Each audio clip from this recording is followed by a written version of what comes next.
everyone. Well, this week has not been a particularly fun week on the bus.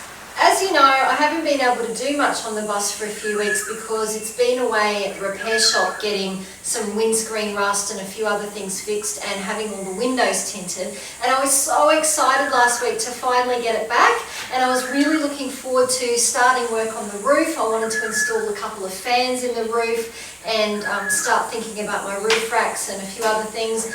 But instead, I have spent the whole week dealing with leaks.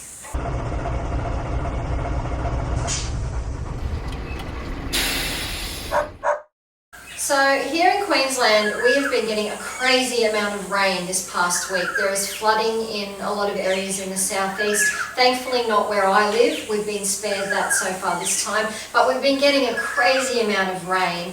And after bringing the bus home from the repair shop, I had it parked outside for a day in the rain and unfortunately discovered quite a few leaks. And the really frustrating thing is that some of those leaks are occurring in places where I've already fixed things, or so I thought. And I'm not sure if you'll be able to see this on the camera, but there's actually a little bit of water sitting here, like pooling here. And when it was raining a minute ago, I could see that it was dripping. Actually, you can still see the drips. See, it's dripping here. So it's coming in somewhere along this top corner here and dripping down onto the dash and then onto the floor. I'm not entirely sure where it's coming from. So what I'm going to have to do is take off this headliner again so I can see the inside of the body of the bus and then get a better sense of where it's coming from. It might not be coming from the windscreen here. It might be coming from, you know, higher up in the roof where there's vents and other things. So I'm going to take this off and have a good look and see if I can find exactly where that water's coming in.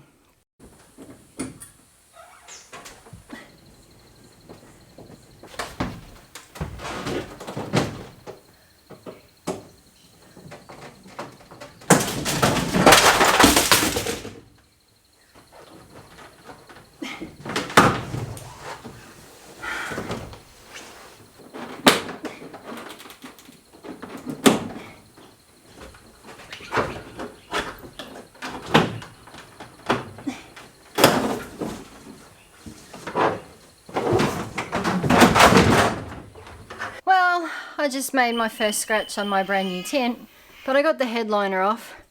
And I have to say, I've already had to take that thing on and off a couple of times. I'm not putting it back on until the end of this build. It is a pain. Anyway, when I took the headliner off, there was actually a little bit of water here. It did feel a little bit wet there, but you could actually see some drips up here as well. So these were the wires for the old school flashing lights that are still attached to the front. It actually feels a bit damp behind this. So I'm wondering whether it's actually leaking in behind here and just running down, and that it might not be the windscreen at all. What I'm going to do is I'm actually going to put the hose on this and see if I can see where it's actually dripping. Okay, well you can see the water running down the outside of the windscreen. Doesn't appear to be anything coming in there. Yeah, this definitely feels wet. So I'd say that's what, well, and there was a drip. Yep, okay. So it's where the sign is attached to the bus. See where those wires are going. And I've just had a closer look at where these wires are going in. I mean, I'm guessing at one stage it had silicone there, but there's actually nothing there. And if I jiggle the wires around, I can actually see like a gap going all the way through into the bus. So this is where the water's getting in, because this just isn't sealed at all anymore. Those wires are for these lights that were the old school flashing lights that I've disconnected, and I've actually disconnected all the wires back to the dash. So there's just these little extra ones that are going through the roof here and that have been cut. So these lights are really no use to me, so I think I'm going to remove them I haven't made a decision yet about this sign. I'm kind of tempted to keep it attached for now, just in case I want to build something else off it or use the sign for something. I don't know. Haven't really made up my mind. But I think that given that those wires now are just a gaping hole into the bus, it's time to get rid of them.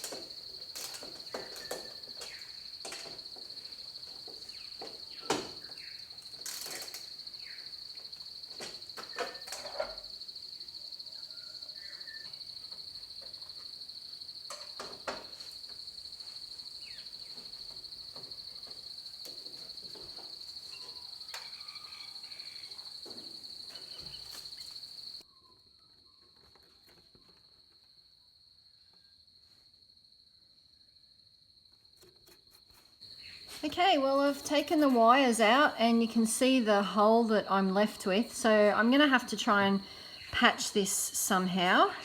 So I've done a little bit of research and there's actually a host of different things I could do to patch up this hole. I could do something as simple as just getting a little rubber plug, if I can find one the right size, to put in the hole, maybe put a bit of silicone or something over the top of it to seal it.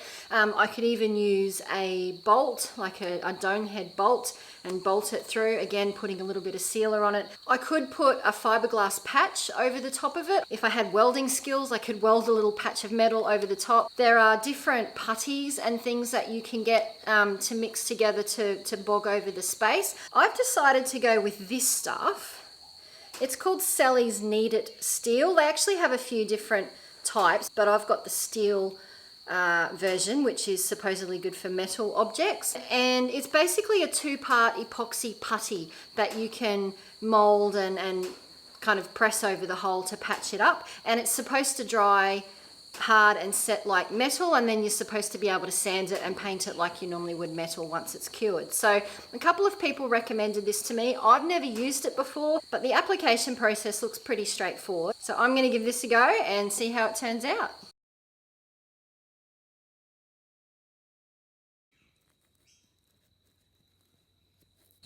So I've just cut this little piece of galvanized steel sheet just from a piece that I had laying around, and I've coated the whole thing on all sides and the edges as well with Penetrol, just to try and prevent any rust from forming, and I've let that dry overnight so it's good to go. And what I'm going to do is just glue it over the hole like that on the inside. So there it is stuck on. I just used a bit of Sika to glue it onto that, and once that's dry I'm going to patch it up from the outside. And this is what it looks like from the outside. It's actually not a very deep hole now because the skin of the bus is so thin. I could probably get away with just putting a bit of Sika on this, to be honest, but I'm going to go ahead and give the Sally's Kneader a try just because I'm interested to see how that actually works. So this is what the stuff looks like when you take it out of the plastic tube, and the idea is that you just cut a bit off the end of it. I have no idea how much I'm going to need for this project. I'm probably cutting off way more than I need, but I'll give this a go. And you can see that there's actually two different colours. So the bit in the middle is a lot darker than the stuff from the outside, and the idea is that you knead it together with your fingers, and as you mix it, it'll all become sort of one uniform colour. It's actually quite tricky to mix with gloves on because it tends to want to stick to the gloves, but they do recommend that you use gloves to avoid contact with your skin, so that's what I'm doing. So again, I'm not really sure the best way to do this. I'm just putting it over the hole and kind of spreading it out with my fingers as much as I can. It's fairly stiff, so it's not that easy to work with. And I've probably used way more than I needed to as well. But anyway, it seems to be going on okay. Okay, so it's been about 24 hours now since I put this putty on, and it certainly feels hard, but as you can see I'm still able to scratch the surface a little bit, so I don't know how well it has set, if it's supposed to be like this or not, but what I'm going to do is try sanding it a little bit to see if I can smooth it out and see how it reacts to that.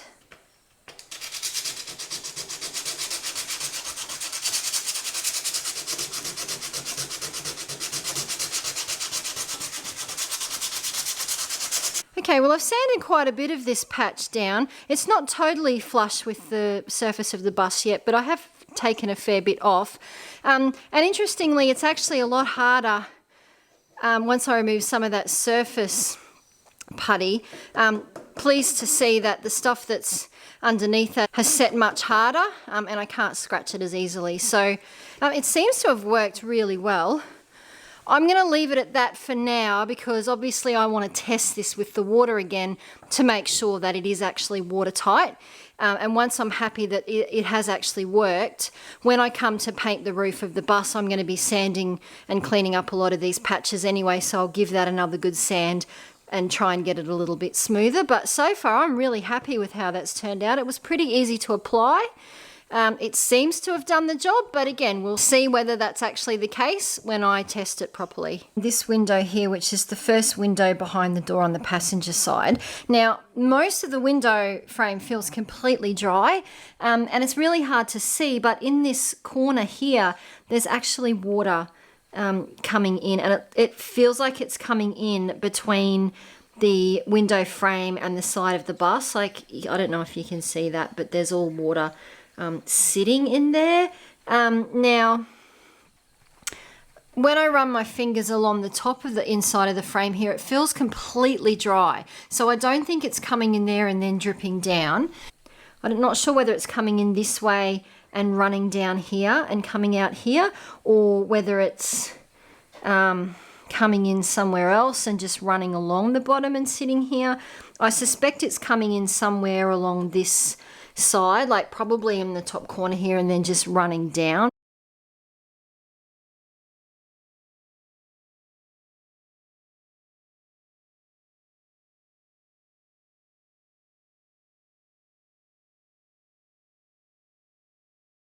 Yeah, so it was very obviously wet in the groove here between where the window frame joins onto the bus, and although I couldn't really feel any water coming in at the top, certainly along the top and the side of this seam down here was also wet. So I think it is actually coming in somewhere in up here and just running down and pooling in the frame here.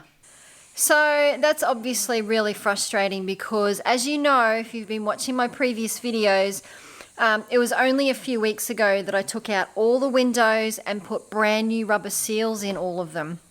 And I actually tested the windows after I did that. I gave them a really good douse with the hose from all angles, and couldn't find any leaks when I did that. But obviously, you know, with the heavy rain that we've had, it was enough to expose the leak that was obviously there.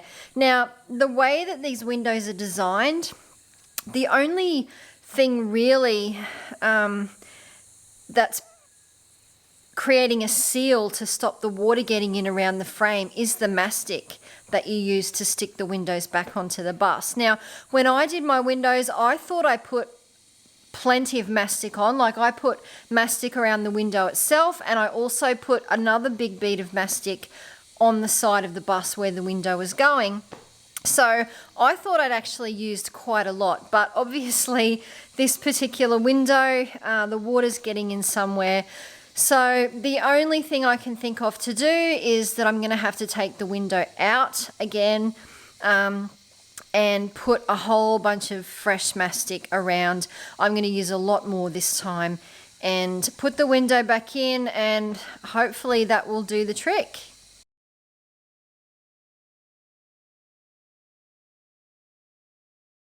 And when I say I used a crazy amount of mastic, this is what I'm talking about. I went way overboard this time, and I mean, it's probably a bit ridiculous, but you know, I thought I put a good amount on last time. It obviously wasn't enough, so I'm going completely over the top this time. If the window still leaks after this, then no one can say it was because I didn't use enough mastic. My biggest worry with redoing the window this time was the potential to damage the tint. I remembered from the first time I did these windows that you do get quite a bit of excess mastic kind of oozing out and dripping in. I decided to cover the entire window on the inside with paper just to protect it, and I am so glad I did that. I really wish I had the camera set up inside the bus when we put this window back in, because there was a crazy amount of mastic oozing out and dripping down onto the window, onto the floor. It looked like something out of the Alien movie. Okay, so I have cleaned up this mastic as best I can. I've tried to get as much as I can on the inside of the frame there off. I'm now going to take off all of this paper, and hopefully, fingers crossed, there isn't a mess underneath it, because the biggest challenge with redoing this window was doing it without damaging the tint. I already put one little scratch on the tint when I first started trying to get the window clips back out, so that's why I decided to tape it all up. So I'm a bit nervous to see what's under here, to be honest, but you know what? My main concern is that the window is watertight. If it means that I've buggered up the tint and I have to redo this window, well, so be it. But anyway, fingers crossed it all looks okay underneath.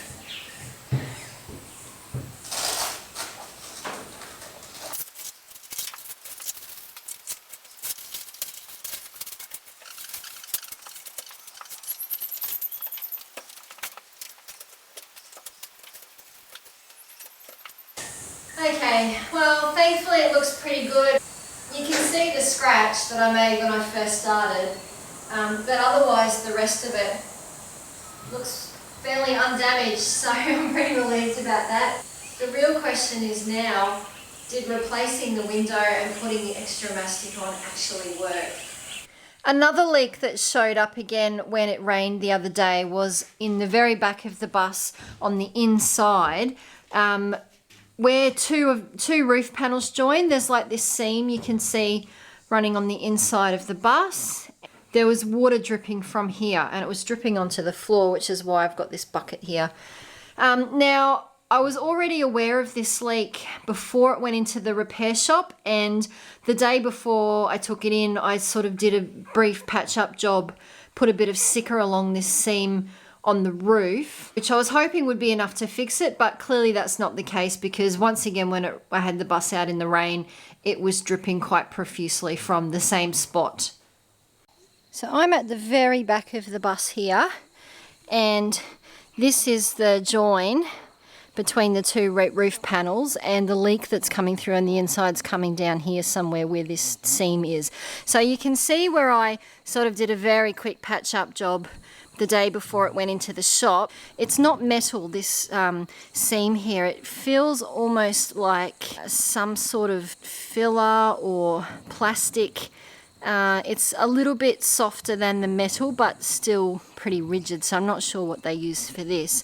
But this, underneath here where I've put the Sicker, there was quite a large crack in this, and I thought that was where the water was getting in, so I just patched over that.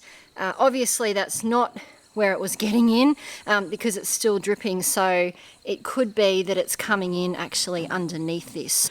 I don't want to actually remove this because I'm not entirely sure what it is. It's quite rigid, so I think it would take a fair bit of work to actually get rid of it. And I don't want to make things any worse. So what I'm going to do is just clean this up a little bit more as much as I can, sanding it back by hand, and then I'm going to cover this entire seam with the Sicker, like I did here, but do a bit better job and cover the entire seam. And then hopefully that will be enough to stop any more water getting in under there.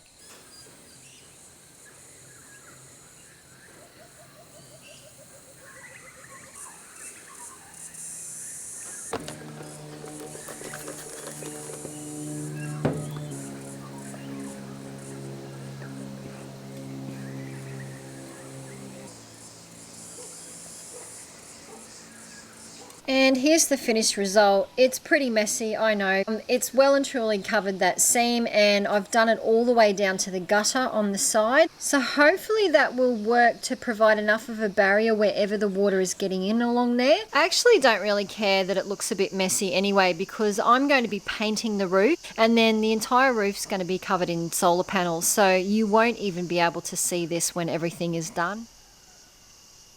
So it took me days and days to do the work to patch up those leaks. And every single day that I was working on the bus, it was raining, and raining quite hard a lot of the time. And then when I finally finished doing the work and I'm ready to test the leaks, what happens? It stops raining and the sun comes out. And we've now had a couple of days of really fine sunny weather with not a drop of rain in sight. So I'm probably the only person in Queensland right now that actually wants it to keep raining, but I really need another big downpour to see if the work that I've done has actually fixed the leaks. And unfortunately, it doesn't look like we're going to get that for a little while. So that's a bit frustrating. The irony is that I can't even use the hose to test the leaks at the moment because normally we get our water from the river, and because the river is flooded at the moment, we can't pump water up. And I don't want to waste the rainwater that we have for the house on hosing the bus. So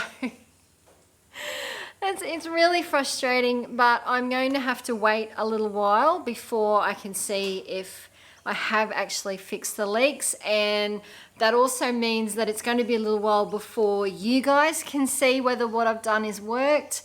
It's just one of those things. I can't control the weather, unfortunately. And it's just another example of how converting a bus really is an exercise in patience. So that's really all I can show you guys for this video until we get another decent lot of rain and I can do a proper test, at which time obviously I'll give you guys an update as to whether this has all worked or not.